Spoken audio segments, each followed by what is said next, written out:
très bien parce qu'il y a vraiment toute la diversité du milieu éditorial de la région.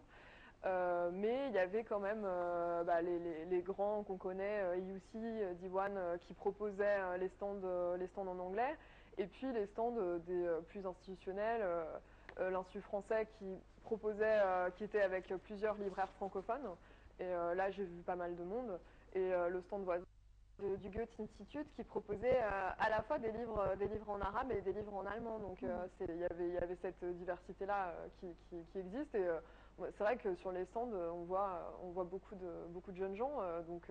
Je ne sais pas précisément ce qui les intéresse le plus, mais il y a beaucoup de romans. Il y avait quand même quelques bandes dessinées aussi. On voit que c'est un genre qui se développe. Voilà ce que je peux en dire. Très bien. Eh bien, tout de suite, puisque nous parlons de la foire du livre, nous allons passer en revue juste quelques informations sur la 46e édition de la foire du livre, à laquelle 850 maisons d'édition ont participé, venant de 26 pays. Voyons les détails dans ce compte rendu.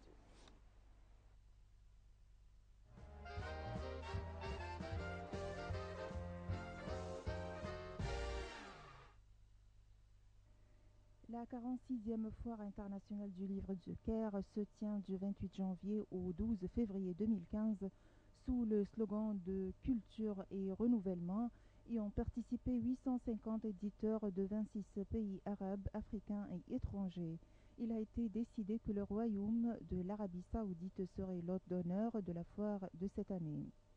La Foire internationale du livre du Caire lancera cette année la campagne du livre et votre cadeau, visant à encourager le citoyen égyptien à dédier un livre dans les différentes occasions.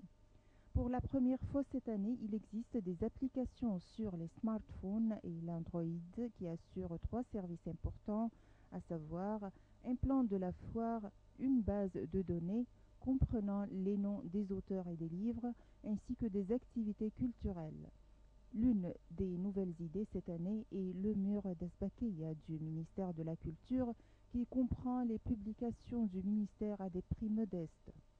La 46e édition du Salon du Livre du Caire cette année a mis à l'honneur l'imam Mohamed Abdou, un pionnier de la réforme.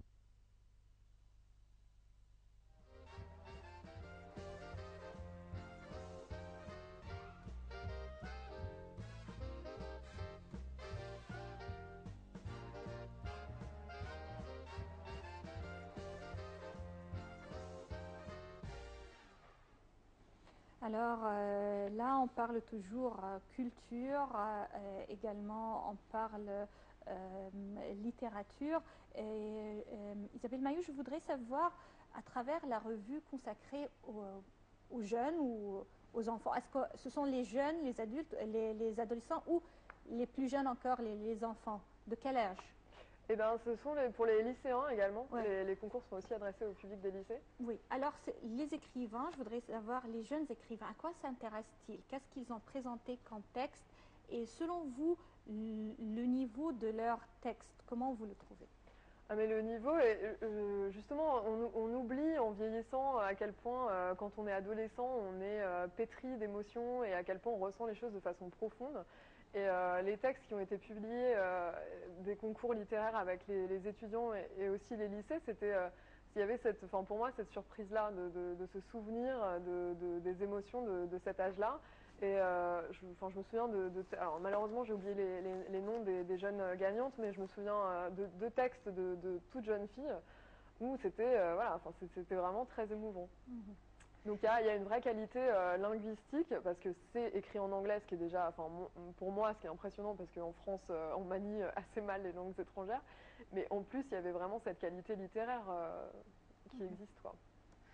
D'après ce que j'ai vu, bon, il y a des éditions consacrées aux enfants. Oui. Et puis, vous avez recours à tout ce qui a trait au patrimoine, comme Goha, par exemple, les fameuses histoires de Goha. Et puis, il y a des phrases écrites en franco-arabe. Donc, est-ce que vous faites exprès quand même de recourir à un tel patrimoine? Oui, bien sûr, l'idée, c'est que c'est pas vrai, c'est pas du tout, au contraire, de se couper d'un patrimoine arabe. Au contraire, c'est toujours, même chez les auteurs égyptiens qui écrivent en anglais ou en français, il y a toujours cet héritage-là en amont et c'est toujours un aller-retour entre cette culture-là, cet héritage-là, et un choix linguistique. Et c'est ça qui fait, je pense, la richesse. C'est le cas de l'œuvre d'Albert Cossery, évidemment, qui a écrit toute sa vie en français depuis Paris, mais qui écrivait sur le Caire et qui est une des personnes qui a le mieux au monde écrit sur la ville du Caire. Et dont on sentait très bien qu'il était pétri de tous les grands poètes classiques également. Donc oui, bien sûr, c'est cet aller-retour-là, ce sont ces correspondances-là qui nous intéressent. Et s'il y a des candidats, par exemple, qui ont les idées et le niveau, mais qui écrivent les textes en arabe, est-ce qu'ils peuvent également avoir recours à votre revue? Bah, oui, enfin, l'idée c'est qu'on traduit également des traductions. Donc quand il y a vraiment des choses qui nous intéressent particulièrement, on envisage de les traduire. Mais l'idée c'est aussi de mettre en valeur les programmes de traduction existants. Parce que évidemment, la littérature est aussi tributaire de cette industrie, de cette industrie et de ces structures. Donc on veut aussi encourager ces structures-là de traduction pour permettre justement les correspondances dont je parlais avant. Donc ce qui nous intéresse, c'est ça aussi. Est-ce que vous envisagez de vous servir du contenu de l'Ouayette pour renforcer l'échange culturel entre la France et l'Égypte? C'est-à-dire, est-ce que vous pensez quand même commercialiser ce genre de revue à l'avenir en France ou en Angleterre de manière à favoriser cet échange? Tout à fait. Alors, la revue est déjà distribuée en Angleterre et en Amérique du Nord. Les numéros en anglais, mais pour le numéro en français, on travaille en ce moment à la distribution en France. Il y aura quelques points de vente en France. Et le contenu même de la revue, c'est justement cet échange. Donc on a par exemple, on va avoir une contribution de Mohamed Chenaoui qui est un des fondateurs de la revue Tok Tok et qui fait de la bande dessinée. Et il a été invité cette année pour la 3e fois au festival d'Angoulême. Et donc on va avoir son récit de ce festival, de ces 3 festivals en fait, puisqu'il y allait 3 fois, et de ses différentes expériences. Donc pour nous, c'est vraiment ça. Et on a aussi Mahmoud Taoufik, qui est un jeune auteur, qui vient de faire une résidence à Saint-Nazaire en France. Et on veut aussi à la fois mettre en valeur leur expérience pour comprendre le décalage entre ce qu'ils attendent peut-être et d'où ils viennent. Et puis encore une fois, les structures qui les accueillent et qui permettent ces échanges-là.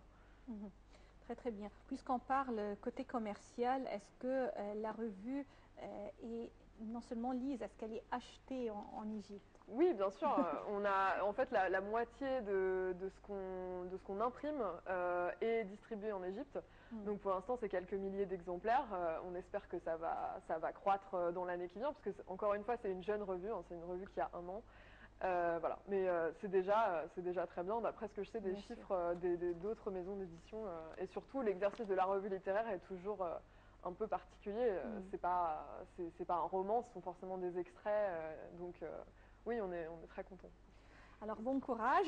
Merci beaucoup. Isabelle Maillot, votre nouveau-né est fantastique et a beaucoup d'avenir.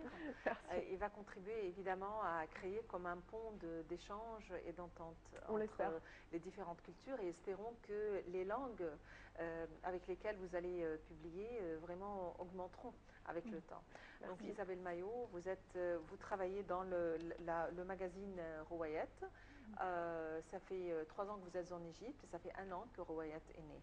Rouayette qui veut dire roman. Donc merci d'avoir été avec nous. Merci à vous. Merci, et chers téléspectateurs, c'est ainsi qu'on termine cette édition Bonjour l'Égypte. Rendez-vous demain à la même heure, une nouvelle équipe.